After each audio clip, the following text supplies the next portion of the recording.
Hello, everyone in Year 4 at Summerfield School. My name is Alistair Humphreys. I am a book writer. I've written The Boy Bite the World, The Girl Who Rode the Ocean, and a few illustrated books like Great Adventurers. And you guys kindly have been reading my book. And even more than that, you have sent me some fantastic questions. Thank you very much to Mrs. Ainsworth for sorting those out, and to Mrs. Sparrow and Miss Goodwin. And you've sent me a lot of questions, which is great, so I will get on straight away and answer them. Boom! Starting with Mrs. Sparrow's class. Raphael, what was your favourite experience? Oof. Wow. That is a hard question. Thrown me off straight away.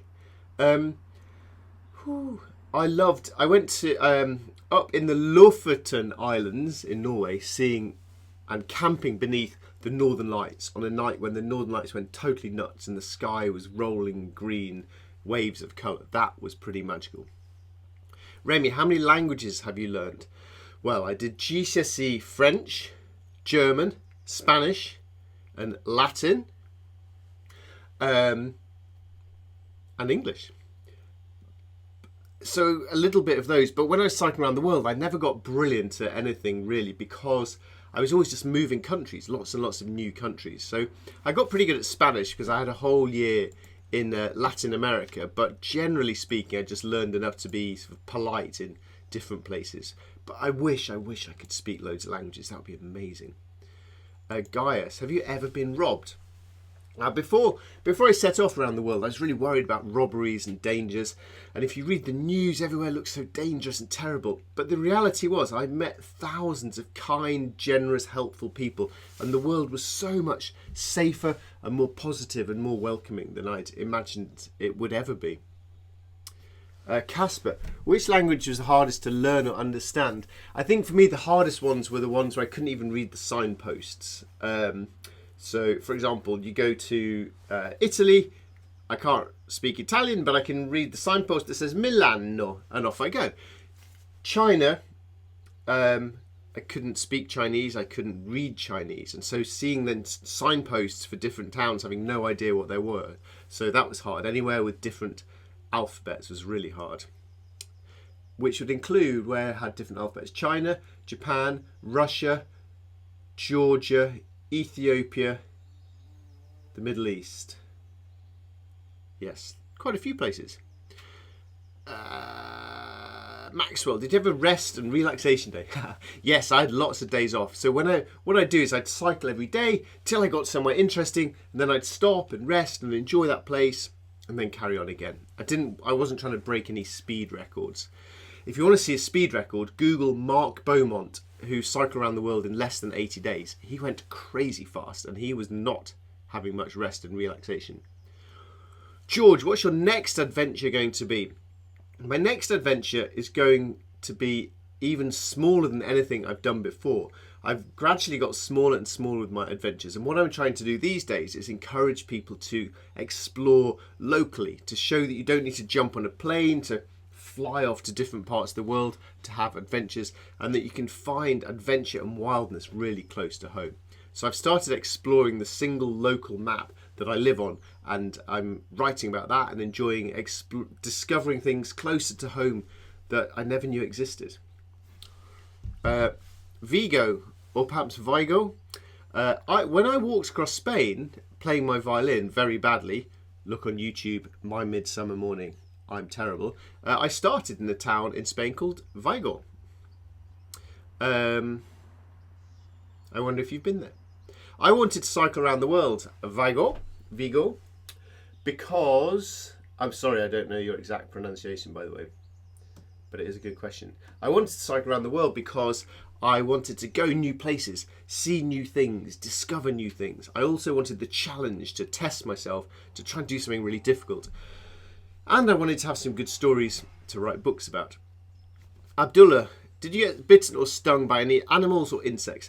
I got chased and snarled at and snapped at by lots of crazy dogs in different countries that love attacking bikes. And I got bitten by approximately 1 billion mosquitoes cycling through Alaska and the Yukon in the summer. It was horrific. You wake up in your tent in the morning and you can sort of slightly see through a tent, and on the outside was just thousands of mosquitoes just waiting to eat me. Ugh, horrible. Alvin, what other adventures have you done? Well, you'll have to have a look on my website, Alvin, alistairhumphreys.com, and maybe there you'll be able to watch a video of me playing the violin through Spain, or rowing across the Atlantic Ocean, or walking across southern India, or walking across the empty quarter desert, or even walking a lap of the M25 motorway around London. Teddy, how big was your water bottle? Well, I had normal cycling water bottles, but I also had a 1.5 litre empty Coca-Cola bottle which I could refill. And the reason I had that was it still fits in the holder on a bike. You know, the thing on a bike that holds a bottle, you can slot it in and out. You could fit one of those. And I'd sometimes have a couple of other plastic bottles in hot places. And I had a bag that could carry 10 litres of water too. So that's pretty heavy, but a lot of water. Right, on to Miss Godwin's class. Nate says, how many banana sandwiches do you think you ate over the course of your whole trip? Well, Nate, this sounds like a good maths question for you. Let's assume I had a banana sandwich for breakfast, lunch and tea every day for 4 years. How many was that? In reality, I did eat a lot of banana sandwiches, but I admit not quite as many as Tom does in the book. Ferdy, did your bike ever break? Oh yes, I broke spokes, I snapped the frame, I got broken wheels, lots and lots of punctures, lots of things broke. But the good thing about a bike is they're pretty simple to fix either yourself, or they're pretty basic machines, so that even in far off, quite poor parts of the world, you can find people who can help you repair bikes. Nathaniel, how did all your luggage fit on the bike? I had bags on the front of the wheel, the front wheels, and bags on the back wheel, and then another bag that I could strap on top of those on the back. They're called panniers, and it was like sort of rucksacks fitted onto the wheel. Jason, why didn't you go to Nigeria? Oof, Jason, there's a lot of countries I didn't go to. I went to 60, which means there's 140 I didn't go to. The simple reason I didn't go to Nigeria is because I chose to go down the east of Africa rather than the west of Africa, simply because it was much easier for getting the visas, the paperwork, the permission to go into those countries. But I'd like to go to Nigeria one day. I like jollof rice. Wilf, were you ever homesick or scared? Yes, I was homesick a lot, and I was scared a lot. And it leads on to Jaden's question about what was the hardest challenge. And the hardest challenge was the loneliness, the homesickness, the boredom, the not having any friends, the being on your own and having to just keep on going. And the way I managed to keep on going, it's hard to keep going, but I guess what I did, when I was thinking of quitting, I'd always ask myself, will I regret this later? It would be nice to quit right now and go home and watch telly and eat ice cream, but in a few weeks or a month or a year, am I going to regret it? And that helped persuade me that it was worth keeping going. Monty, how strong were you after you did it? Well, it's a great thing about exercise, Monty, is that anyone can get fit. It's brilliant. So even if you're rubbish at riding a bike, like I was at the start, if you just do exercise a lot every day, you get very, very, very, very, very, very fit. By the end, I could easily cycle 100 miles without getting tired at all. It's fantastic. Billy, how many new foods did you try? Oh, I tried loads, and I really enjoyed that. Going to all the different countries, trying different foods, learning about new places like Georgia, which I didn't know anything about, and had delicious food like khachapuri, which is kind of like sort of cheese on toast pizzas for breakfast. Very delicious. Ashkan, did you make new friends? That was another brilliant thing about the whole adventure, Ashkan, was just meeting new people every day and making friends in every country. Rich people, poor people, black people, white people, Christian people, Muslim people, whatever, taxi drivers, butchers, everyone around the world you're meeting. And I loved that part of travelling and just talking to all sorts of different people and making friends. Robbie, why didn't you visit Australia? What I wanted to do, Robbie, was to cycle the length of the 3 big land masses on the planet. And if you look on a globe, here's one I prepared earlier. There's basically 3 massive chunks of land in the world. There's Africa, there's the Americas, all the way up and down the Americas, and there is what's called Eurasia. Asia and Europe all joined together. And I wanted to cycle the length of those. And unfortunately then that missed out lots of cool other places, like islands, like for example Australia or Madagascar or Greenland, lots of other cool places. It's a big old world, and I didn't even get close to seeing all of it. Finley, how do you feel about being away from your family on birthdays and Christmases? Yeah, those days were sad, and I'd think, I'd feel homesick, and I'd think, what am I doing on this stupid trip? So, did miss home on those days. Right, crikey, there's a lot of questions, but they're good questions. Mrs. Ainsworth class, JP, what were the most beautiful landscapes you saw? Oh, man, there's some nice places in the world. The mountains of Kyrgyzstan, the deserts of Jordan, the coastlines of California, the remote trails of Patagonia, the big empty spaces of Alaska, and the beautiful greenery of the Yorkshire Dales. There's a lot of nice places in the world. Mark, did you have to push your bike all the way through the desert? What I like here is that you've actually spelt desert as dessert, and I think that's a better question. Did you have to push your bike all the way through your dessert? You didn't have to push it all the time in the desert, only when it's soft sand. A lot of the time, deserts are hard, packed gravel and stones, and then you can ride and zoom across them okay. Casper, why do you call your bike Beryl? I really like reading books and reading books of other explorers, and I'd read books before I set off that included, one was by Beryl Markham, who was an incredibly brave and adventurous aviator, pilot, and the other, much less famous, but a really interesting book about someone called Beryl Smeaton, who did big old adventures around the world in a sailing boat. So I thought Beryl would be a good name. And also, I didn't know anyone in real life called Beryl. I thought it'd be a bit weird to name it after some random friend of mine. So that was another reason. Next question is from Taraz. Who is the most unusual or strange person you met on the journey? Well, I think most of the time I was probably the most unusual or strange person. What's really interesting about going on a trip like this is that when you're at home, you think, yeah, I'm a pretty normal guy. I'm pretty normal. Everything I do is pretty normal. And then you get on your bike and you pedal for 100 miles, 1,000 miles, 10,000 miles, and suddenly you're in a place where nobody lives the way you do. And they think you're so weird and exotic and interesting. And this is great on an adventure because it meant everyone wanted to chat to me and be like, hey, interesting guy from England on a bike. Tell us your stories. Have an ice cream. So I think I was pretty unusual a lot of the time. So when you ask about unusual or strange, it's sort of about who was very different to me. But if I think of someone who's living a totally different life to me, where they were, it seemed totally normal to them, and I was the weird one. So I think I'm going to say that I was the most strange person on the journey. William, did you actually drink blood and milk?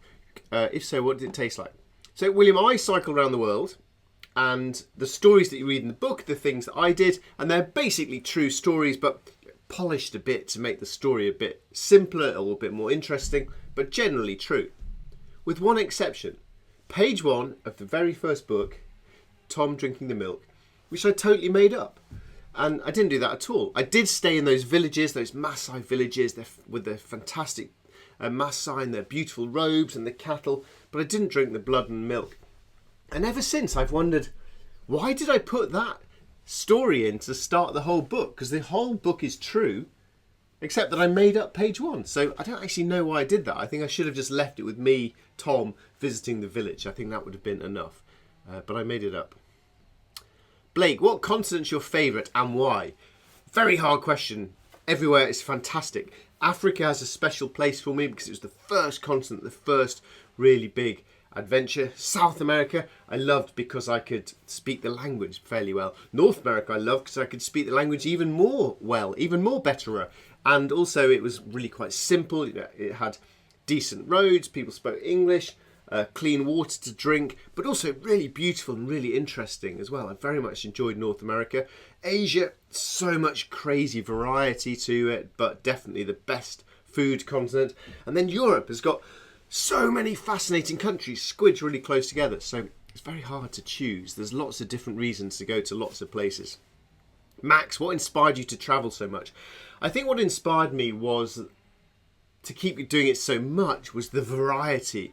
You know, in this conversation now, I've told you of several countries that I've never been to, and I'm just curious to want to go to more places, to see more places. So I think it was curiosity and restlessness that made me want to travel more. George, did you ever go to hospital? That's a really good question that no one ever asks me about.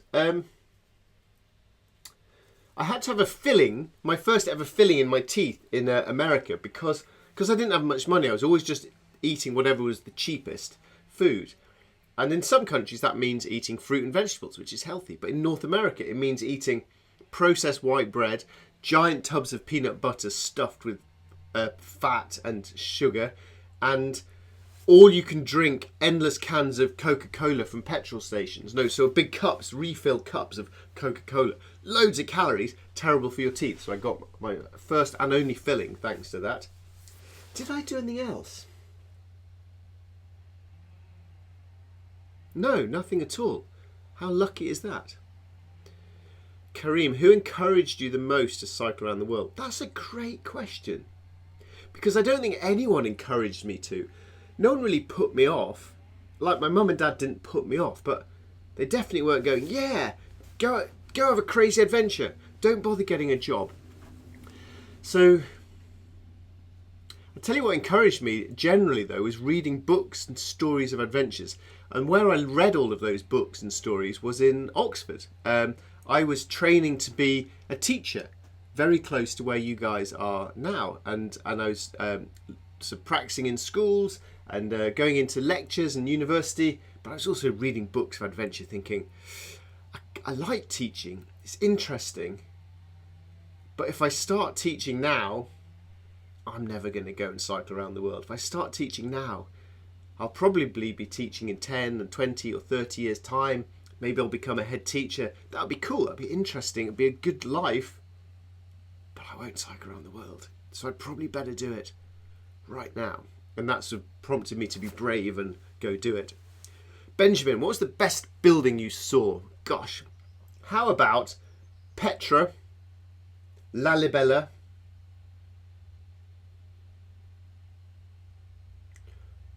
or the Blue Mosque, or Il Duomo, the cathedral in Milan. Yeah, lots of cool places. Final question from Sammy. What's your favourite traditional food? Oof, gosh. Hard question. Lots of delicious things. I loved in Colombia, a place called Cartagena in Colombia, really cool city. They have smoothie makers all lined up by the beach, lovely fruit juices. But what's extra nice is they have lots of tropical fruits in Colombia that I'd never seen before in England. So they were ridiculously tasty, delicious smoothies served by the beautiful blue ocean. So I think they were probably my favourite.